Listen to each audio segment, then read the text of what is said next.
Hello friends and welcome back. So today is, I don't actually know what the date is today. I believe it's March 20th. I'm going to check because I like to put the date in here so that, many years. It's March 19th. I was wrong. It is Saturday, March 19th, and it is, tomorrow, well, I guess this evening is the first, the start of spring, or the start of, what's it called, astronomical spring. It's the day the sun gets to the place it needs to be for us to say it's spring. Of course, tomorrow, Sunday, here in Pennsylvania and eastern PA and probably several other places up the East Coast, we're looking at a snowstorm coming through, which is bizarre because we've had weather in the high 60s and low 70s this week. But one last roar of the lion before it rolls over and becomes a lamb, I suppose. So. Anyway, it's Saturday morning, and as you can see, I've got some new headwear. I have bought a fez, which I'm quite happy with, and yeah, I know it's a bit silly, and I get that, but I've been wanting one of these for a while, and the obvious reason, I bought it for really two reasons. The obvious reason is that my head gets cold, and even though the weather's been changing, it's remarkable when you lose your hair just how sensitive the top of your head can be to temperature changes. And sitting around the house, I don't mind wearing a baseball cap down here when I'm working in the shop, but I don't really like wearing baseball caps around the house and stuff. And it's just kind of the way I am. I know that it's actually much more common now than it used to be, and that's fine. It's just not something I'm comfortable doing. So I needed something to wear on my head in the house. The second reason is that, I saw, actually going back a couple of years, probably a year or two ago, I was rewatching the Granada TV Sherlock Holmes series, which, if you have not seen that series, it's really a fantastic interpretation of the Holmes stories. It's the one starring Jeremy Brett as Sherlock Holmes, and it's just, I think it's the most accurate depiction of, at least when I read Arthur Conan Doyle's stories, I got the image that I had in my mind was very well portrayed on the screen in that Granada series. So I really enjoyed it a lot. And I was rewatching some of that a few years ago, and there's this great scene where Watson, who I think it was David Burke was playing Watson, he is smoking, I think it was a cigar, and he's wearing a fez, and I mean a traditional fez, the ones that kind of have the angled sides with the flat top, red. And I thought, well, that's kind of odd. Why would... And I looked into it a bit, and it turns out that at that period, in the late 1800s, the smoking cap was actually quite common and continued to be common into the 1900s. And a fez was actually considered to be a very appropriate smoking cap in some regions in the late 1800s. It was sort of the fez originated in Turkey, and was sort of a part of the Oriental craze of fashion trends that were being developed from travels into those regions, from the British Empire being in those regions. So it was considered fashionable is the bottom line. And I thought, well, that's kind of cool. I want one. And I told my wife, and she responded, well, absolutely not. So now that's the reason. The second reason I bought it, because I knew that my wife would enjoy it, and she has. I mean, it's just something silly. She's appreciated it, and she's almost gotten used to it. So, not that I'm wearing it 24 hours a day. It's not that I'm bothered by the fact that there's nothing up there either. I mean, I go to work all day get ready for shock, looking like this, and it's fine. I've actually had several people tell me that it looks really good, which I guess when you see somebody with their head shaved for the first time, what are you going to say? That looks awful. So I shouldn't put too much stock in it. But yeah, I don't mind it, but it is actually a temperature thing. I mean, it's really quite surprising how quickly you can tell that the temperature's changed without hair on your head. The other nice thing about it for this purpose is that there's no brim, and I know the video I made last week with the baseball cap was it was very difficult to see my face because the brim was casting a shadow, and I suppose I could put a light down here, and I know even now I can see there's some shadow in my eyes just from my forehead. I don't like to have a light shining directly in my eyes when I do this. It's uncomfortable. So I, brimless hat, or perhaps as it gets warmer, you just see the top of my head.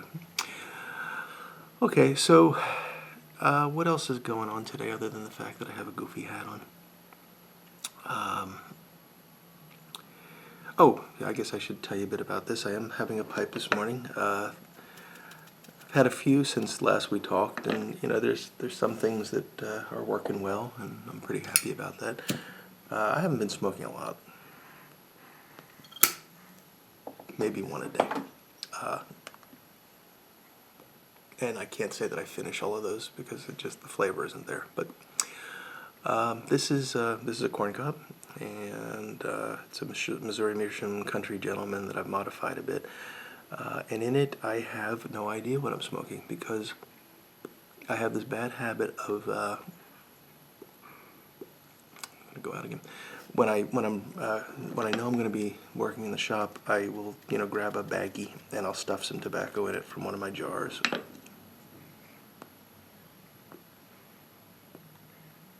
Which is fine. The idea is that when I'm done, I should actually take that baggie upstairs and put it back in the jar. But what I do is I either leave it down here to get crispy, or sometimes I toss it in an old tin. So I have here an Escudo tin. Well, I know this isn't Escudo. No, that's clearly not Escudo.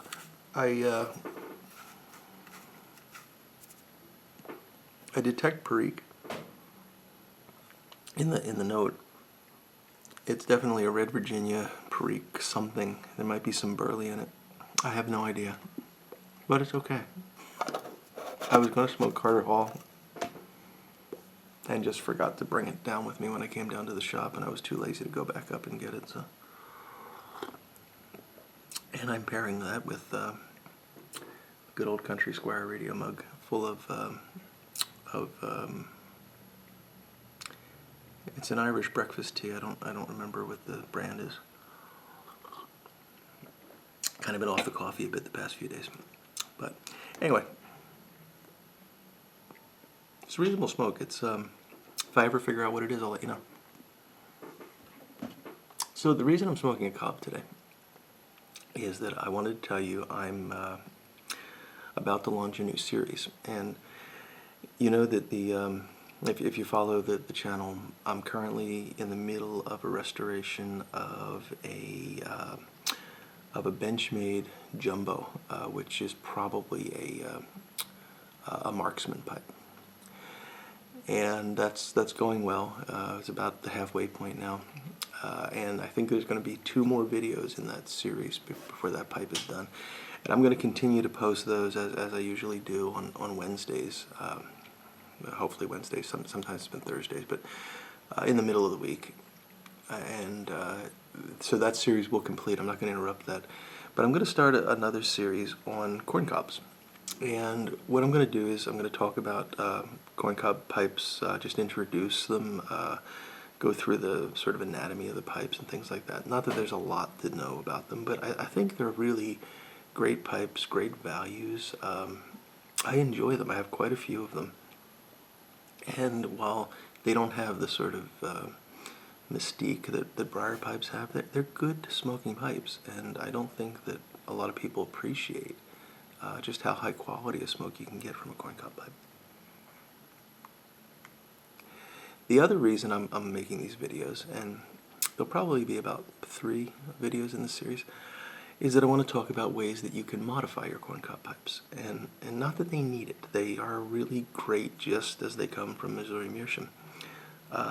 But there's some things you can do to tweak them to make them smoke a little bit better. There's some things you can do to personalize them just to make them, sort of more your own pipe, and also to maximize the longevity. This guy is almost 4 years old, and I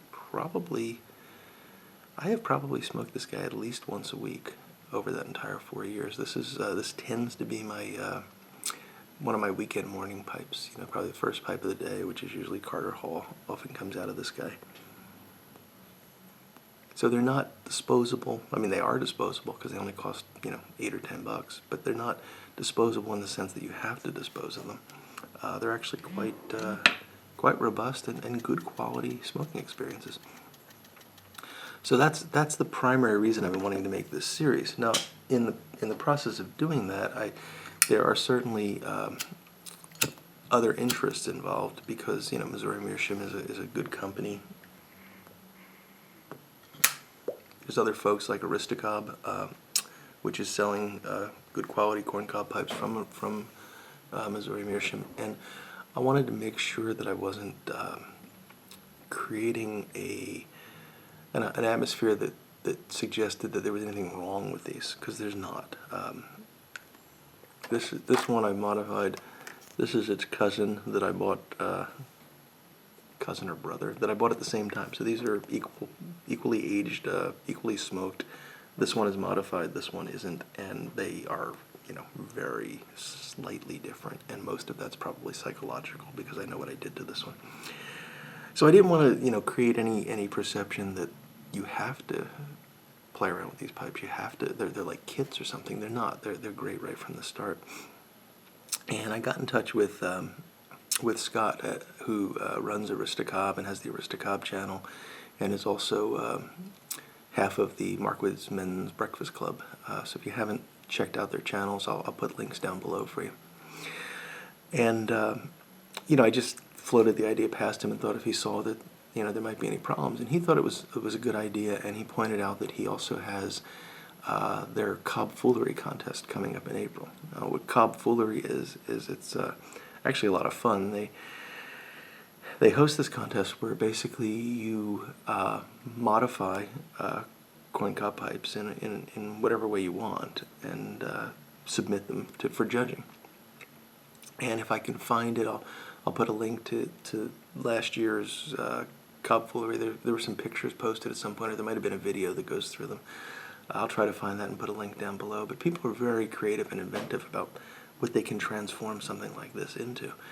And it's just a lot of fun. It's not a necessary part of having a corncob pipe, but it's sort of an added thing that you can do, kind of like restoration work is. You don't need to restore old estate pipes, but there's something fun about doing it. You could just buy a new pipe.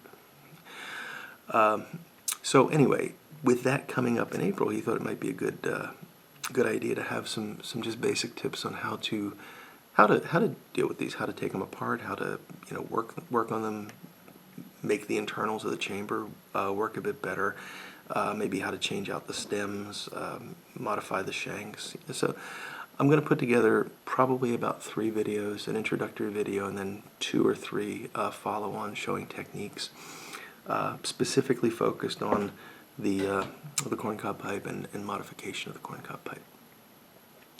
So you can look forward to that. If all goes well, I'm going to post the first of those videos on Sunday, so tomorrow. I'll tell you right now, I haven't actually recorded the first of those videos yet, so that requires me having the time between now and tomorrow evening to put that together. But if all goes well, it'll be posted tomorrow. If not, it'll be Monday.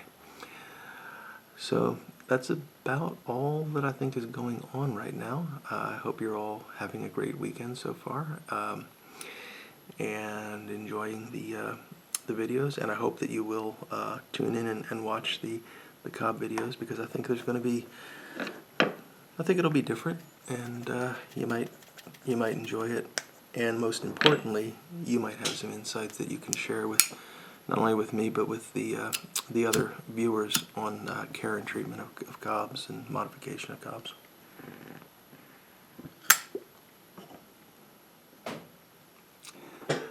So with that, I think I will draw this video to a close.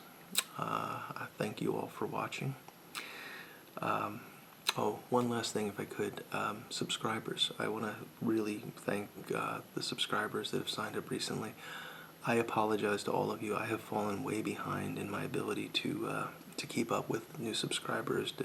I used to send a note to each one thanking them, and the YouTube functionality changed in a way that I have not had time to figure out. So I can't figure out who has subscribed, and I sometimes get an email saying you've got a new subscriber, but sometimes I just see that the number's changed.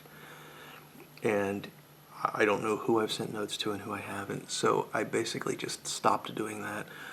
I would like to, well, first off, I want to publicly thank you all because I appreciate it. I would like to, if you're a subscriber and you're making videos, I would really like to subscribe back to you, and in some cases I've fallen behind on that as well. So if you are a subscriber and you are making videos and you've noticed that I haven't subscribed to you, so we've probably just dropped down to 0, but if you have noticed that, please send me a message and let me know, because I'd really like to subscribe. I enjoy watching all the videos that you guys make, and it's my evening entertainment. I don't watch TV, and I look forward to seeing your updates and everything. So please, if I'm not subscribed, send me a message and let me know so that I can return the favor and also that I can enjoy the content that you're putting out there. Okay, well, that is everything. So I hope you all have a great weekend. Take care of yourself until I see you again. Be well, and goodbye now.